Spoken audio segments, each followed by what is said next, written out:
Love Life, featuring your hosts Rebecca Detman and Jane Donovan. The sun shines bright as it moves across my face. I feel the light. I recognise all projected negativity towards me as being other people's stuff.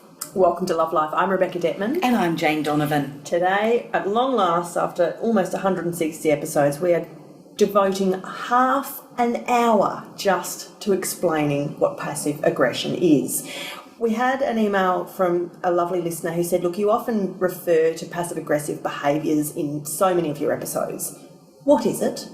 Like, what is it really? What does it really mean when you dissect the idea of passive aggression? So I said, Jane, we've got to do this show. And Jane just looked at me blankly like, what do you mean? It's passive aggression. See, Jane understands this concept so like the back of her hand, it doesn't even register on it. It'd be like saying, what's a shopping mall? Jane's just like, everyone knows what that is. I said, no, Jane, I only figured out passive aggression 2 years ago and then realised that I had been surrounded by people for 36 years who were doing it to me. It is one of the most insidious, one of the most hidden, almost subliminal, under the radar, socially acceptable ways that very nice, normal suburban people bully all the time. And if you are doing any kind of self-love, self-worth or boundaries work at the moment, you need to listen to this episode. So pull up a chair, Jane.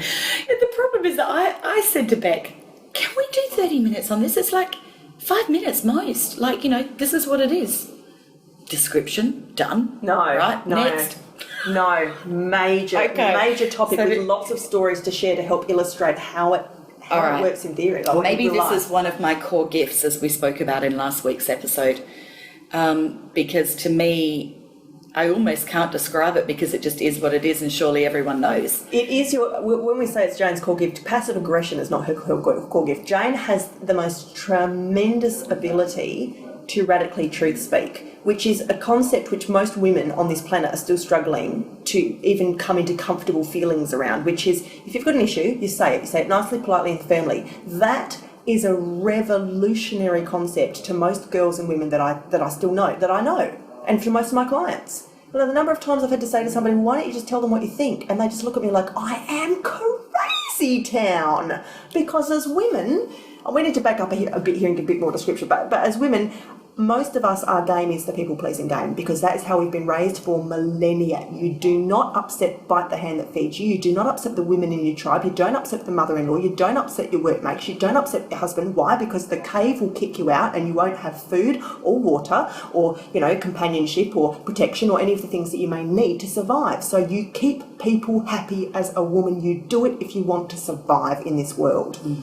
And that is where women developed passive aggression, because how could they retaliate when they had all this bitterness and resentment pushed down inside them because they had to do what the mother-in-law told them if they wanted to stay in the family and keep the money. They had to do what the husband told them or he'd take the money away from her, or the children away from her. She had to do what the people at work told her or they'd fire her for being pregnant or whatever it was. What happens when you've got that much angst in your body as a woman and you're a really nice, feminine little woman? Where do you put it? You become passive aggressive. Yeah, and we learn it so young. It's quite fascinating, I find, to observe, like my children over the past however many years, watching them in young friendship groups and the passive aggression that's there. But what is passive aggression? It's stating your truth. It's saying what you really want to say, but trying to do it in a nice way, as though you're not saying it. I think I've got some other theories. Well, not. I don't think I actually did a very good explanation. I've got some other definition. No, I think passive aggression is when you are feeling something really strongly. You actually haven't even acknowledged it to yourself yet or know what to do about it. So it comes out in bitchy ways that in seemingly often unrelated situations that are triggering how you really feel deep down inside about something major in your life. We need to give an example of what passion... We'll give heaps of examples. Okay, because it's not aggression. It's not aggressive. It's passive. It's how Gandhi brought down colonial rule in India. Passive aggression. He'd never fought, he never raised a hand. He just meditated and brought down the whole country. He did it passively, but he won a war, so to speak. Now, which is... Okay, Jane's going, oh, now is this right? Yeah.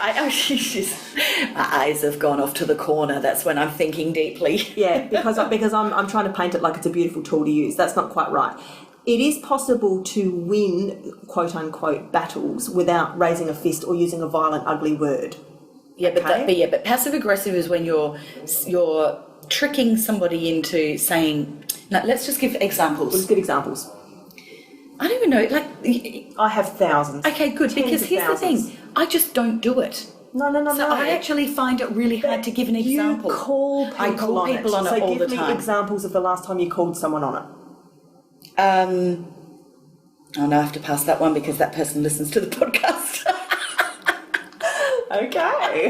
Next. I know, I called them on it yesterday. I did. Okay, so now you give me an example and I will... My mother, God Okay. bless her. Yeah. She comes from the generation of nice, elegant ladies. Yes. Nice, elegant ladies don't want to upset their friends and the other ladies at the bridge club, Yes. and the other ladies at the dinner party, and the other mums at the school, and the other whatever. And so life happens, shit goes down, stuff happens that my mother doesn't like. So someone gives my mother a present that she really hates, and she feels really cross about it because that woman's known me for 30 years. And what does she think I'm? Who does she think I am? I don't want that kind of. I'm not that kind of woman. Why is she giving me that kind of a present? So rather than actually say, I had some strong reactions around that present you gave me, it comes out in all kinds of... First she'll come to me and have a bitch about it. Yep. Then she'll go to her friend on the phone and have a bitch about it. But it's all very secret. We don't tell the friend who gave us the present. And then, when the friends come around, we might drop some rude little joke about the present, but we don't actually address the fact that we have an issue with the present. Right. So it's unspoken stuff. So we're in a restaurant and the waitress is being really unattentive, and there's water glasses that we've asked to be filled that haven't been filled, and a glass of wine's come too late, and someone's food hasn't been brought at the same time as everyone else's food. So what does my mother do? So when the waitress comes by, she rolls her eyes.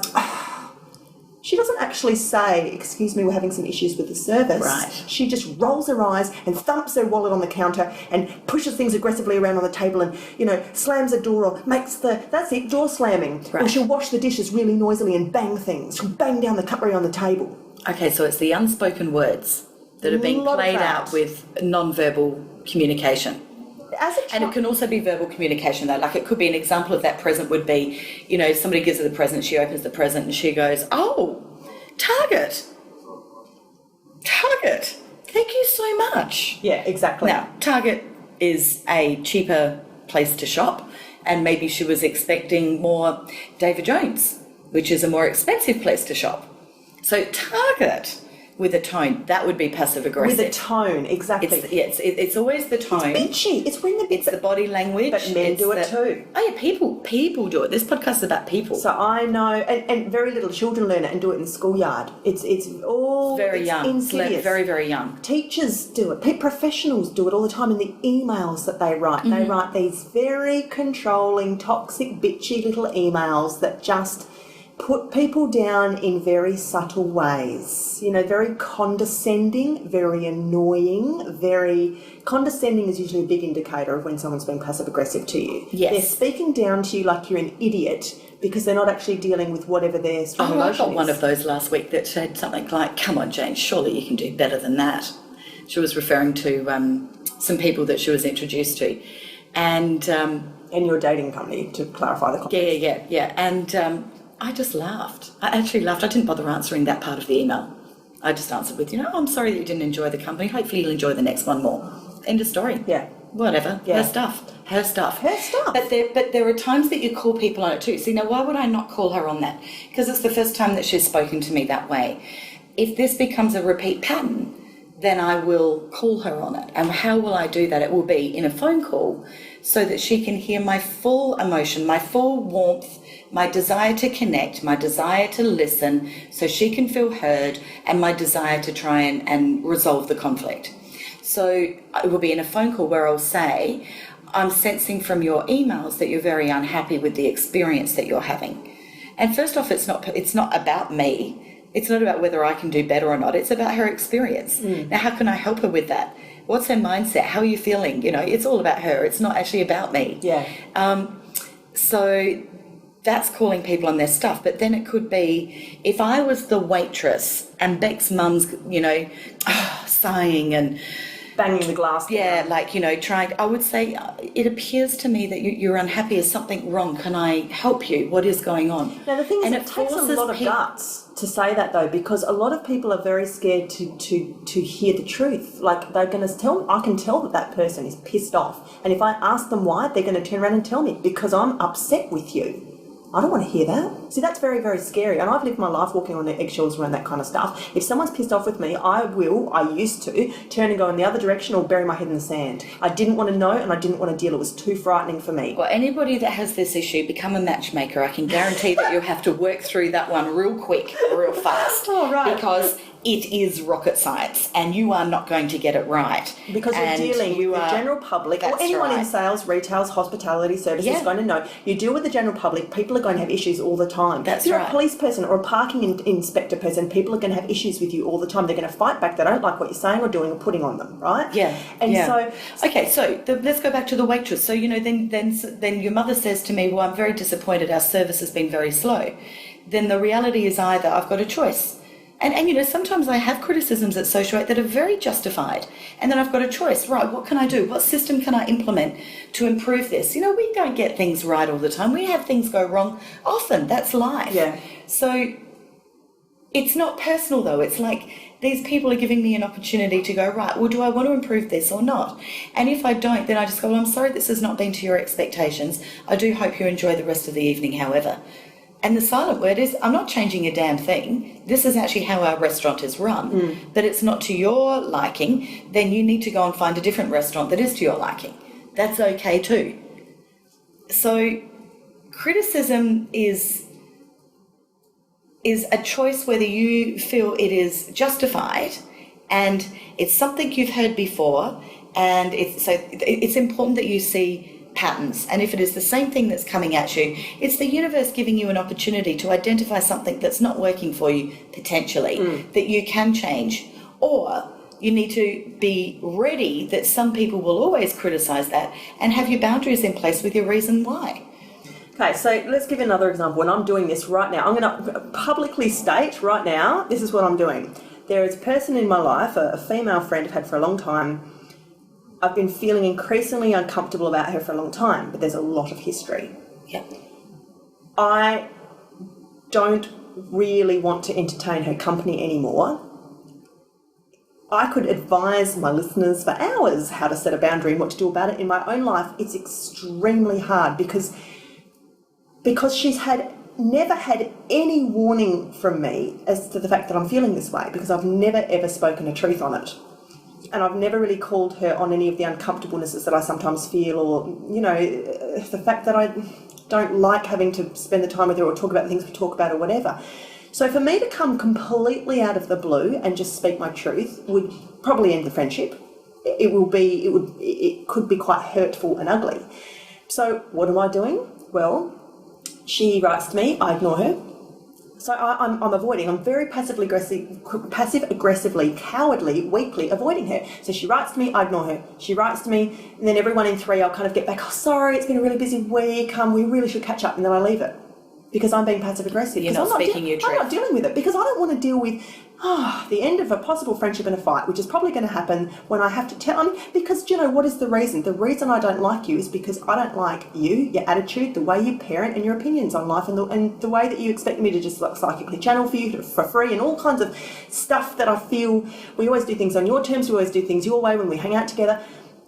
I don't really feel like having that conversation. Well, that's a biggie. Ending a relationship is a massive thing. Huge. And how do you can't go halfway, because she's going to want to know why, and you can't, if I go the whole hog, it's not going to be pleasant. So I'm avoiding unpleasantness. Now, some people spend 50 years avoiding unpleasantness. They may have a mother-in-law that's bitchy, or they may have a next-door neighbour that throws rubbish over their back fence, and they don't talk to them. You know how you and I mirror each other all the time in life?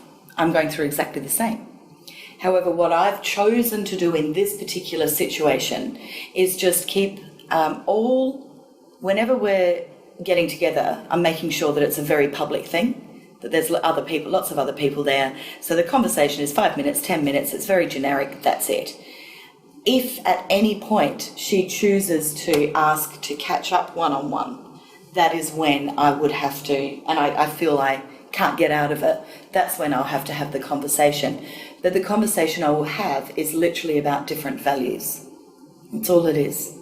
It's just different values. See, I'm terrified to say that. Well, it's not a conversation I, jump up and down and get excited about. It's not exactly on my bucket list of things I want to do. But having said that, if it becomes a point where it's easier and kinder to have that conversation, it will all be I statements and it will be about me. It's not about her. It's that I have struggled because I feel our values are very different. Therefore, when I am witnessing you playing out your values that are contradictory to mine, I find that hard. And so I've looked at my values and I've chosen that I'm comfortable with what I've got. And I don't want to project my stuff on you because it's none of my business what your values are and how you run your life. It is none of my business. However, I'm stepping back from the intimacy of our relationship because I'm struggling with it. So you're going to transcribe what Jane just said later. Put it in an email. But you're cute. But do you know how many people have actually said when I've helped them on different issues and I've role-played with them, they've got to ring the teacher and talk about this, or they've got to talk to the husband, or they've got to talk to the ex-wife or whatever, and they're actually going, hang on, can you just say that again? Can you say it again? I have written down word for word. I could actually earn a fortune if I could just somehow channel their voices and do it for them on the phone. I know, Jane, this is an industry. So I'm thinking of another... What I'm saying is there's a recipe. You don't have to pause this and write every word down. What you have to do is just look for, what is it that you are feeling? What is the clash? And it's always about you. It's actually not about the other person. It's just that they are of contrast to what you believe. Who says that Jane Donovan's way that she runs her life is right? I'm not saying it's right. It's right for me. But that's all. But there can be 50 other versions out there that are all right and they are all authentic. But some of those are in contradiction with my values. That doesn't mean I'm superior. It doesn't mean that I am correct. I am right. On a deeper level, there is no right and wrong, which, Beck, you are the queen of knowing that. You teach that all the time. There's no right or wrong. Oh, yeah. No, you always say that. There's no mistakes in the universe. There's no such thing as Everything right, is how it's meant to be, blah, blah, blah. Yeah. So what is happening is that you're just having clear contrast being given for you to have the opportunity to strengthen or change, whichever you choose, that which you're observing from these people. So in my scenario, I looked at what was really pissing me off, and it was opposite to what's important to me. So I just had an opportunity to just go, no, I am still happy with my choices. But it gave me a chance to look under the microscope at what is it that's in conflict? What's the opposite? Would I like to try the opposite? Has this done its course? Do I need to have a new way of doing things in this particular arena? And the answer I came back with was, no, I'm not changing. But what if the answer had been, yes, I am changing? Then this person may have become more important to me because maybe they might have become a role model for me to be trying life in a different way. You're going all deep. I've still got examples of passive aggression. All right, let's go back. Okay, cool. Passive aggressive is when someone says that they'll do something and then they don't. Someone says they'll be there at 8 and they rock up half an hour late just to keep you on your toes or just to show you that they're important, but without actually, oh, I'm so sorry, I got held up, but they do it all the time. Okay, well, you can do the passive aggressive back. You can mirror. You can always mirror. If you struggle with speaking your truth with words, you can mirror. So what you would do there is, let's say they were coming to your house for dinner at 8 and they arrived at 8:30. Well, you already have eaten the entree. So they've You've started without them. They've missed out. What if they're coming to pick up your child and you've got an appointment and they're deliberately late to come do the child minding? Okay, so you ring them at 8:05 and just say, just wondering how far away are you? Do I need to make other arrangements? You've put them on the spot. Yeah. Because they won't want to be disappointing you. They're playing a game, a power game. It's all about gameplay. That's right. That's and in fact, schoolyard. if this person is always late, then you put a system in place to prevent this from happening if you're forced to deal with this person. So if they're meant to be there at 8, at 7:30, you send them a little text message that says, just a reminder, looking forward to seeing you in half an hour, please don't be late. Accountability. Yeah, absolutely. All right, so what about the scenario? Or you can be kinder if you wish. Instead of saying, please don't be late, just saying, do you expect to be on time? Mm-hmm. Or should I make other plans? You know? Yeah. See, as a very young girl, in my very green, naive, innocent to the world 20s, early mid-20s, I was bullied in the workplace very passive-aggressively in a way that couldn't be proven, couldn't be seen. It was just a lot of... It's the problem. Very hard to prove. You know, people would say to me, write it down and document it. I'd be like, do you know how ridiculous it looks when I write this stuff down? It looks like I'm highly sensitive and being a whinger. Like, for example, at knock-off time, she'd walk past my office and just look at me as if to say, with her eyes, don't you even think about leaving? Yeah. Are you still here? Good, just checking, don't you leave? It was like that kind of stuff. I couldn't write down, walk past and look at me. Okay, so now the more empowered Beck, if that were to happen now, could actually, after it's happened the third day in a row, just go up and look, I noticed that at 5 o'clock you always come by. Are you concerned that I'm not getting my work done in the time that I'm meant to? Do you want to have a chat about that? What are your expectations? Yeah. I remember... Or did you actually want me to be working longer hours? Because I thought my contract was that I finish at 5 p.m. and I have made plans. However, we can renegotiate my contract if you're wishing me to be here until 6 or 7. Can we have a chat about that? I remember That's calling them on their stuff. getting up to go and fill my drink bottle, and in that 30-second window that I was out of my chair, she'd come and put something on. She's waiting for the moment I got up. Then she'd come and leave something, not on the desk or in the in tray, on my seat. So when I got back, I had to pick it up before I sat down. That would have something on it, urgent matter, where are you? Where have you been? You know, that. So you go straight in and answer the question and just say, I was filling my water bottle up. Is that okay? Passive aggressive back. Mm-hmm. Is that okay with the tone? Or you drop the tone, because I'm not a fan of mirroring energy. If it's a bullying, if it's consistent and it's bullying, sometimes you've got to put the attitude back in. And I will do it, but I use that like 10%. 90% of the time I try not to use the attitude and just speak the truth, because it throws people more and will get them. You're educating people how to treat you. Mm-hmm. You know, so it's fascinating. I'll go out and I'll bump into some friends, and I was chatting with a girl on the weekend, this lovely lady, and she was saying how, you know, all these horrible things that had happened to her, people saying nasty things to her. And I said, I don't understand how this happens to you. It just doesn't happen to me. But it's not happening to me because I've taught everybody how to treat me. Yeah, and it is how you train them. And this has been my problem and a lot of other women's problems. Is that we enable a lot of behaviour for a very long time. That's what you're doing. You're enabling it gets harder and harder and harder to change that pattern, because you've trained up this person to how to treat you over years. Correct. Sometimes. So let's say you're in a scenario where the boss for 5 years at 5 o'clock has been walking past and rolling their eyes at you as you're about to leave the office.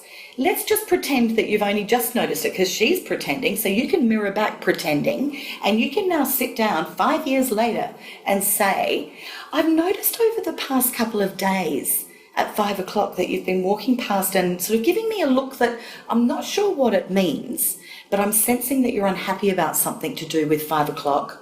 Can we talk about that, please?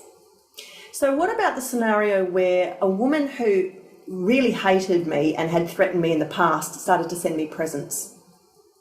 Very passive-aggressive behaviour, like trying to put me on the back foot or disarm me in some way. You sure they weren't genuine presents, that she was actually wanting to... I'm getting a very passive-aggressive look from Beck right now. You are. Am I sure they weren't really presents from a person who's threatened me twice? Okay, so what were the presents that were... So shall I come up with an example? Like... Let's say I'm carrying weight, so passive-aggressive, a nasty present would be somebody sending me a pair of bikinis. A Weight Watchers gift voucher. Yes, exactly. That's right, exactly. Is that what you mean, that kind of thing? Yeah, like something that could be read in two ways, and because I understand the energy between us, I know that she was having a dig. Okay, all right. So I would actually confront that person with... I actually want to speak to you openly about the fact that we have a hostile relationship. For whatever reasons, we are forced to have to engage every now and again in being in each other's company. I am asking you, I'm not interested in receiving any gifts from you or anything outside of the bare communication that we both have to continue to have because of our situation. And let's hope the situation resolves soon so that neither of us have to be in each other's company.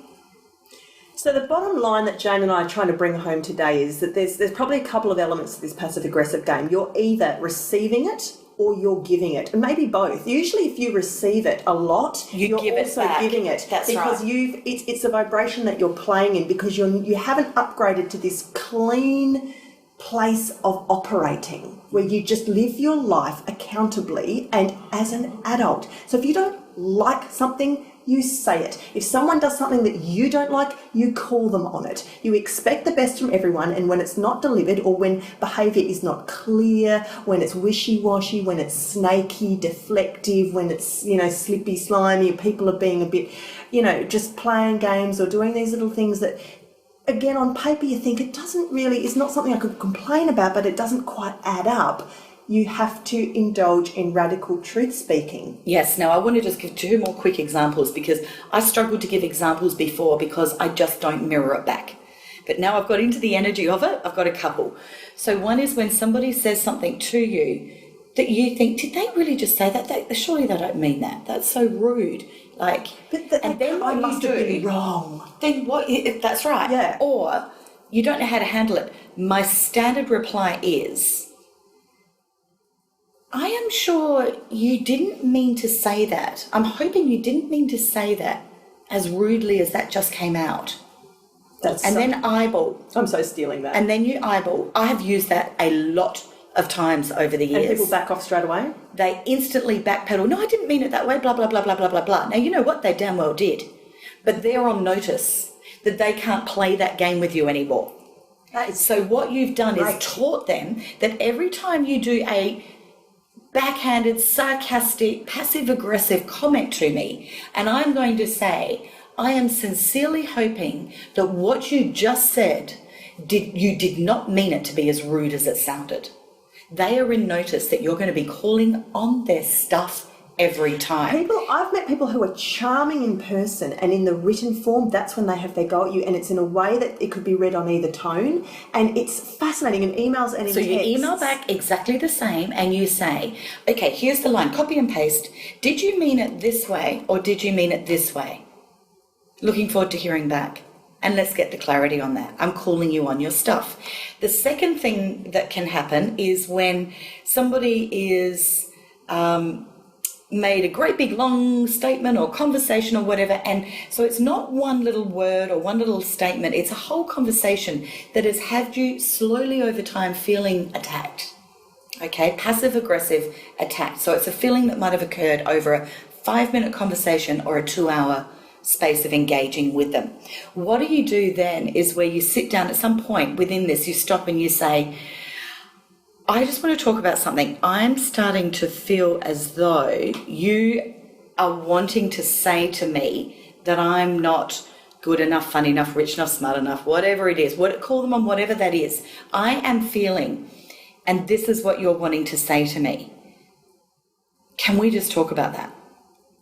And they'll just backpedal like crazy again. Or if they're a good friend, they will, let's get to the real guts and let's talk about it. So we haven't got 2 women that actually are friends, that are very kind, that like each other, but they're lacking in skills, and they're both passive-aggressively trying to teach each other something they want to say because they haven't got the skills to say it properly. Their mothers were like that. Yeah, so that's it. So there's no negative here if you want to burn and, see you later. But you just say, look, I'm starting to get the feeling that you're wanting to say something to me along these lines. Can we talk about that? And the elephant's out. Yeah. And we talk. That's right. We actually could have done another half hour on this one. It's a meaty one, and I would just want to say very quickly, Jane, the difference is that you've clearly got something in your body, or you've arrived at something over the years, or you were born with it. I can tell you, I was born with HSP, and everybody was passive aggressive, the whole entire world, and I was hurt every minute of every moment of every day. I had to get some tools. Because I was dying. Okay. I was dying. So that's why but you must have reached a point deep inside where you've actually let go of any attachment of what people think or what their reaction is to you. Absolutely. And there started the journey of self-development at a much deeper, more committed level than I had ever experienced before in my life, when I realised I am dying. I cannot live like this any longer. I was destroying everything in my path because I was so deeply hurt by every person on the planet So I started doing courses, I read books, I watched videos, DVDs, I went to healers. I just submerged myself in everything I could to clear my past, to heal my past, to embrace who I am, to learn about my shadow side, to learn about who I am, to learn to love myself, to get some tools. How can I say no? What are healthy boundaries? Everything that is in my HSP course that I run for the 8 modules is everything that I have done so I can sit here now and not be hurt at all by anybody else within reason. Did you Beck find- could hurt me a lot. My husband could hurt me a lot, my really? children. But actually, you know what? Well, because I love deeply. The power of that wills. actually, they can't. None of these people can actually even hurt me because I have the tools to be able to go, what's really going on? To open my heart, my soul, and connect with these beautiful people around me that I have rich, deep, loving, very deep connection with, and anything can therefore be resolved. So you're right, I have got the tools. Wow, what a celebration. Did you come Wow. across anyone in particular, Jane, that really helped with the passive aggressive stuff, really helped you to stand up for yourself or have the confidence to The 4 agreements. speak back with no fear? The 4 agreements. I have bought that book a million times. Well, slight exaggeration. I've bought the book many, many times and gifted it to people because the 4 agreements, very briefly, are be impeccable with your word, don't take things personally, do your best, and why can't I remember the other one? It's one that's not of an issue to me. Don Miguel, Ruiz. Don Ruiz Miguel or something like that? Yes. Yeah. Okay, so it's an ancient Toltec tribe in Mexico, and it's the wisdom. It's a very simple book to read. This is why I love it. It's not one of those heavy ones that you're going, oh my God, I can only read one paragraph and let that sink in. It's a very simple book to read, but it is so beautiful. I'm trying to think. So what did I say? Don't take things personally. Don't make assumptions. That's the other one. That's why I couldn't remember, because I actually don't do that. Because I call people, if I think I'm making an assumption, then I ask, am I making this assumption? Clarify. Absolutely. Clarify. I ask the question, so I'm not making an assumption. So that book, which was given to me by a wonderful woman called Heather, no, I can't think of her last name. She was the most beautiful spiritual teacher, friend who I met through scrapbooking. Aww. And she was just one of those beautiful angels many years ago who just said, Jane, I think this book would really help you. And it did. And so then I shared that with many of my friends whose feelings were also being hurt very easily. And so that book was fantastic, and really working on the key principle there of not making assumptions, because what are you doing? You're making assumptions the whole time about passive aggressive people, but you're not doing the next thing, which is speaking your truth. So if you're making an assumption and you're not speaking your truth, you're going to be in trouble. But if you do those 2 things alone, if you do nothing else with the rest of your self-development for the rest of your life, just those 2 things, that will help you. Because I think what's really at the core of passive aggression is a deep-seated feeling of insecurity, low self-worth, feeling out of control, and feeling vulnerable. Correct. So you're not a person who's violent or aggressive or a bully or any of those things naturally, but you're trying, like a child might try, to kind of deflect and protect yourself out there in the world through weak, half-attempted ways. So it's these kind of halfway sorts of actions that we then put into place to try, and it's almost like guesswork, like you're just hoping everyone will read your mind. If I just bang that glass down, she'll guess that I'm cross that she left that light on all night or the garage door open or something. If I just flick the newspaper, my husband will just guess that I want him to like go and mow the lawn. Oh, my you know? poor husband, every time he does one of those things, I just sit there and go, right, now, what's really going on? What message is it that you are not speaking? Would you like to speak your truth? Yeah. Poor man. Yeah, exactly, because it makes you squirm when you're the kind of person who's used to hiding behind passive aggression almost as a victim, kind of a whingy type of a thing to do. When someone calls you on it, it is extremely uncomfortable. Oh, there's a lot of people that will avoid social contact with me. And I'm okay with that because they're kind of also funny, not my Jane. tribe. No, but it's true. Like, if you want to be the most popular person in the room, then I suggest you don't do what I've just said do.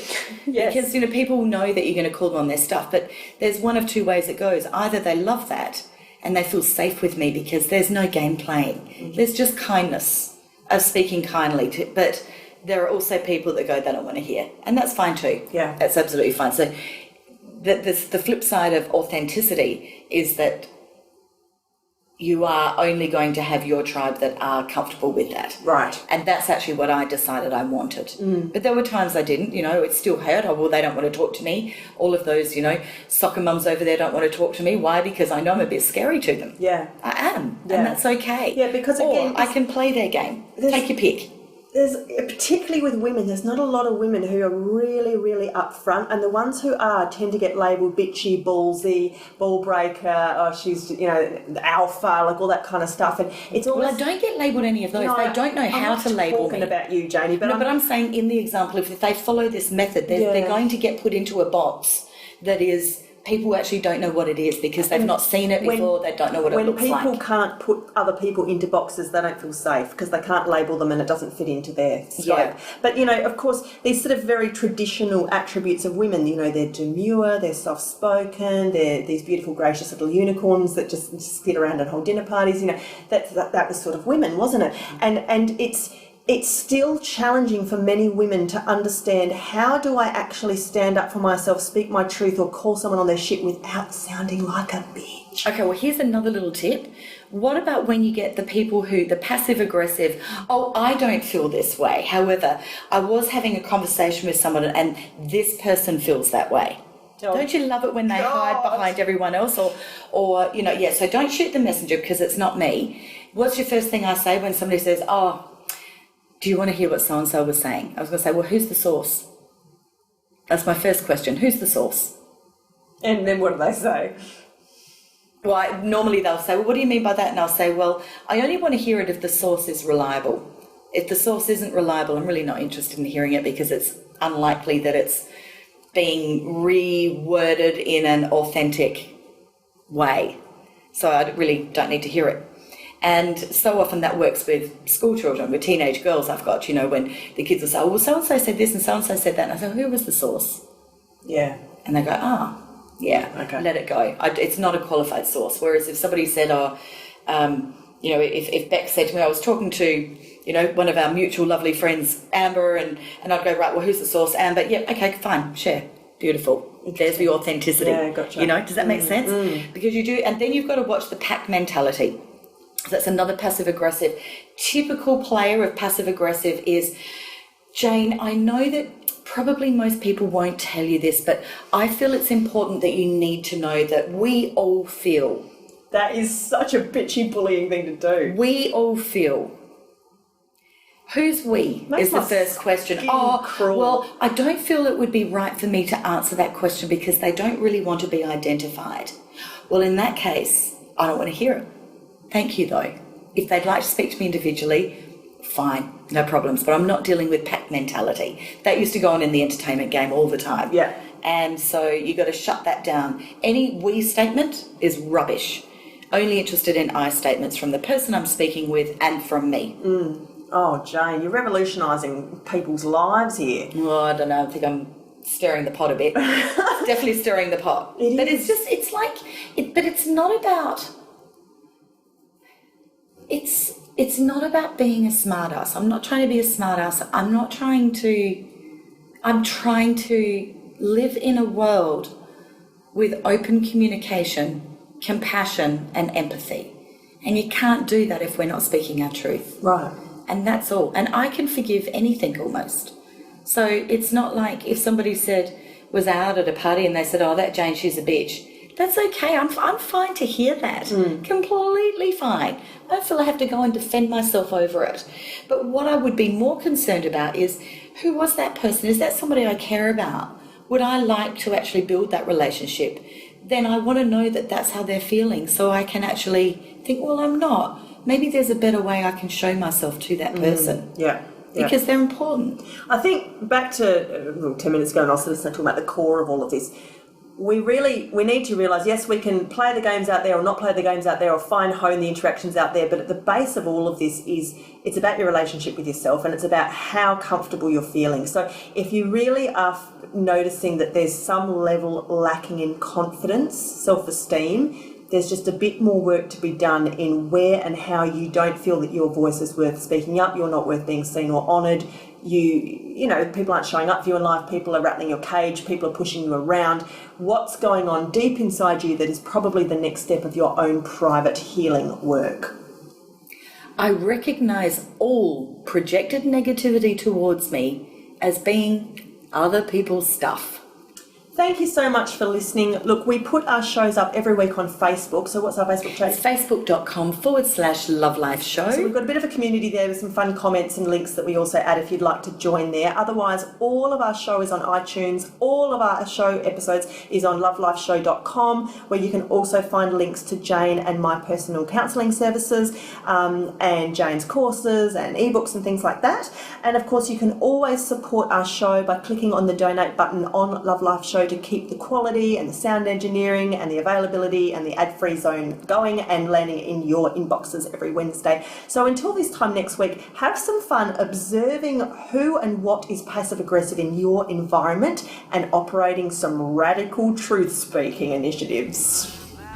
Life is perfect, I'm not trying, it's just happening.